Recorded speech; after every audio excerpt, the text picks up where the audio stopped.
Hello. So I'm going to do this the best I can. I'm going to try and answer a couple of things that people have asked me lately and why I'm, so much on this and why I think it's so serious and all that. Printed out a couple of things that hopefully will help me explain. And also just to remember, and I remember, that I'm not an ecologist. I'm not a, PhD or a world-renowned academic. I'm just a person who's trying to understand the best I can. However, thankfully, I have a brain big enough to understand reality, and I expect that all of you do too, so that's why I'm making this. So, first things first, greenhouse effect. Obviously, you've heard of it. I don't know if you know what it is, probably you do, but just in case, here's how it works, right? Sun has energy. It throws light into the earth. The earth will absorb some of it, will reflect some of it bounces off the atmosphere, some of it bounces off the ground, some of it bounces off the water, but a lot of it stays, and it basically warms up the earth. So when the sun, on the side of the earth the sun is facing, that side is constantly being warmed up by new energy. But the side of the earth that the sun is not facing, or what we call night, that's constantly losing energy. It's just basically the laws of cooling. So with extra CO2 in the atmosphere, radiation that the earth gives off during the night, it actually gets caught up in the CO2 in the atmosphere and takes longer to leave the Earth's atmosphere. So what we have is basically a system where the same sunlight is coming in over and over and over again, but it's taking a lot longer to cool, and thus we have a warmer climate, just on average. So that is the basics of the greenhouse effect. And that is something that is not contested, not contestable. I mean, it's basically, we have the greenhouse effect, and that's why we can live in this planet as it is and have a kind of stable day and night temperature that's livable. Otherwise, we'd be a little bit like Mars. And, oh, we're good? Okay. Otherwise, we'd be a little bit like Mars and have something like a 124 degree day and like a negative 200 degree night or something like that. I can't remember. Anyway, so there's the greenhouse effect. Now I'm going to go through a couple of things that make it worse than you probably thought. One of these things we call global dimming.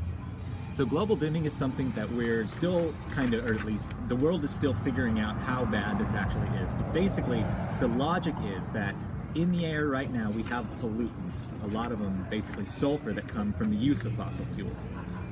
These pollutants stay up in the sky for something like 2 weeks to a month, and they reflect sunlight away from the Earth. So that actually sounds pretty good, because the Earth is not actually taking in as much sunlight as it otherwise would because of these pollutants. However, as we know, any solution to this, any new world that we might be looking toward, requires the absence of fossil fuels. So if we have a bunch of pollutants in the sky right now currently reflecting sunlight away, and we stop putting them in the sky, they are going to go away, and our Earth will receive a lot more sunlight than it is currently. Now, there's been some different predictions on how much this effect is actually currently affecting the Earth, but a couple of people that I've seen, a couple of researchers have said anywhere between half a degree to 1 full degree Celsius is what could be expected to rise in the absence of these pollutants in the sky. And one thing about these pollutants is that they only stay in the sky. So when you release fossil fuels, these things will stay in the sky for 2 weeks to a month, like I said. The CO2 that's released will stay in the sky for 100 years on average. So even if we stopped, we still have 100 years to go before that CO2 kind of filters back out of the atmosphere. But in the meantime, the pollutants that we stop putting in the sky are going to be gone within 2 weeks to a month. So as you can imagine, the warming caused by that will be pretty significant pretty quickly. So that's global dimming. Now, here's one that you probably have heard of, and if you haven't, I mean, this is one of the bigger ones. It has to do with the ice caps. So polar ice caps in the Arctic are melting. We know this. About 2/3 of it have gone since we began to measure it. One thing that is not explained in this chart is all the methane that is released by these polar ice caps melting, but we're not going to go into that, even though that is another feedback loop. What we're going to talk about is what people have termed the albedo effect, but basically it's just physics. As the ocean heats up, like it is, ice melts quicker. what ice does, actually, as the more surface area that it covers, it reflects sunlight away from it. I mean, this is a kind of helpful gesture. Like, as it's white, 90% of the sunlight that hits the Arctic will bounce right back out and right back out of the atmosphere. But the ocean's not as light as that. The ocean's actually pretty dark, and it'll absorb, well, this says 94%. I don't really know the actual numbers, but it is an incredibly, it is a night and day difference. It's completely different. So, as we have less ice caps reflecting less sunlight, that means the ocean absorbs more sunlight. And as the ocean absorbs more sunlight, that makes the ocean warmer. And as the ocean gets warmer, ice caps melt faster. So, as you can see, there's a vicious cycle going on where the less of the ice caps that we actually have, the quicker and faster and more the ocean warms up. And ice caps need a cold ocean in order to continue to stay in existence. So that's another vicious cycle that we're leading towards, basically. The worse things get, the quicker they get even worse. It's crazy shit. Okay, so let's talk about the ocean. One thing about the ocean is that it contains these things called plankton, phytoplankton, algae, tiny little green things that soak up sunlight, turn it into carbon, and then sink to the bottom of the ocean when they die, basically becoming the fossil fuels that we start digging up out of the ocean in order to make petroleum, in order to get ourselves fuel. These little things are responsive to the heat of the ocean warming up. And according to NASA, one of the species, the biggest species of phytoplankton, has been losing steadily 1% of its entire mass per year since 1986. So we're looking at already about 40% loss in phytoplankton in the ocean.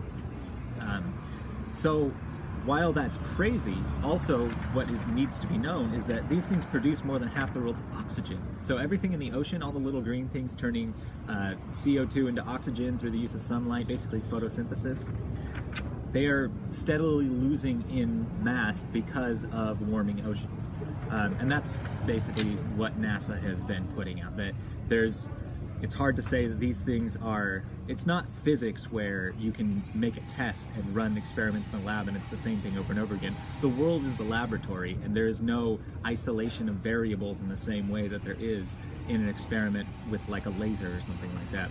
So what we are doing is we are making, or I say we, academics and scientists, are making just basically the most informed assumptions about this stuff based on what could literally be called experimentation in a physics lab. So think about it like that, and I'm doing the math saying that less little plants taking in sunlight and turning it into oxygen, basically pulling CO2 out of the atmosphere and out of the water, making it into oxygen. As we have less of those, we have less CO2 getting out of the atmosphere in the same rate. So it's another global feedback loop that I'd be talking about. And the last one that I'm going to talk about is the ocean itself. So the ocean is actually the greatest storer of CO2 in the world. The ocean stores CO2 and basically, depending on the temperature, is able to hold quite a bit of it. Now, here's another thing from NASA. What this is right here is a reflection of, you see how that's 0 and that's basically 40? What this is a reflection of is the ability of the ocean to absorb CO2 at different temperatures. Now, at a low degree, basically at freezing point, there's, you can see, I mean, this is crude, but this much carbon is able to be absorbed, this much percentage. I don't really know, I'm thinking, I can't really remember the figures, but as you move up the scale, you can see it drops about a fourth in the terms of what the ocean can actually absorb. So this means that up until now, the colder parts of the ocean have been absorbing quite a bit of the carbon we've been putting into the atmosphere. But as the ocean heats up, it's able to absorb less and less percent of that.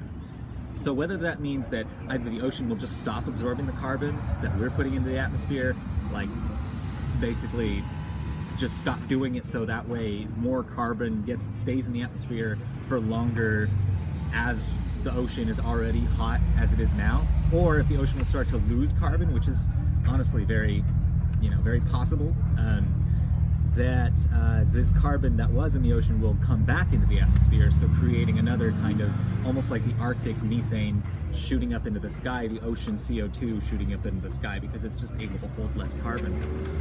So, I don't know how long that was, but that was a description of about 4 of the nasty things that we have going on, and like I said, I didn't even get into what happens when the land itself starts to change and all the greenhouse gases that were under the earth now shoot back up into the sky. This is just the 4 that I've seen, and already they make me freaking...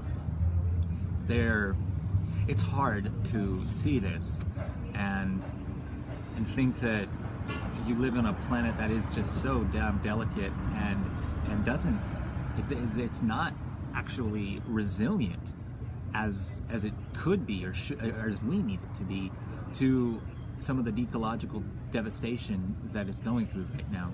And in fact, as one system collapses, other systems begin to collapse. And so everything's so interconnected, and I mean, to a point, it can handle a lot of stress, but afterwards, it's not just one thing that goes away, it's all of the things that just start going away. So, I'm gonna add a description of some of the agricultural impacts, some of the crazy temperature and weather changes that are happening because of the planet's constant warming and shifting in weather patterns and everything. But basically, this is the ecological map of the thing. This is the time scale in which all this stuff is happening. And as you can see, it is not a linear progression of CO2, it's actually an exponential progression, meaning the more CO2 we add, the more there is actually going to be the next year, even if we continue putting it in the same rate ourselves. So even if we burn the same amount of fossil fuels next year, there's going to be more CO2 added next year than there was even this year. It's crazy.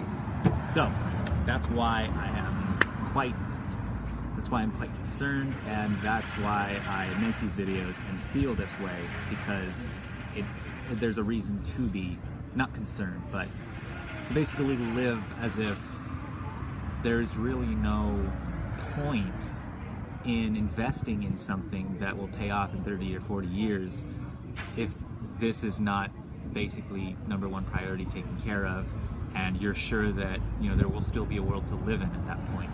So please just take that into consideration.